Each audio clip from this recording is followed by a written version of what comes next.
জেলা প্রশাসন গোপালগঞ্জ ও পাট অধিদপ্তর গোপালগঞ্জের আয়োজনে উদযাপিত হয়েছে।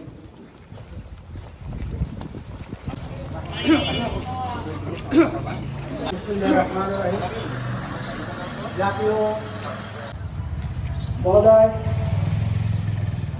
উপস্থিত আছেন, জেলার সম্মানিত কর্মকর্তা বৃন্দ, আমাদের মন্ত্রণালয়ের কর্মকর্তা বৃন্দ, লোকজন, পাট সংশ্লিষ্ট। আজকে আমাদের এই পাট কিছুটা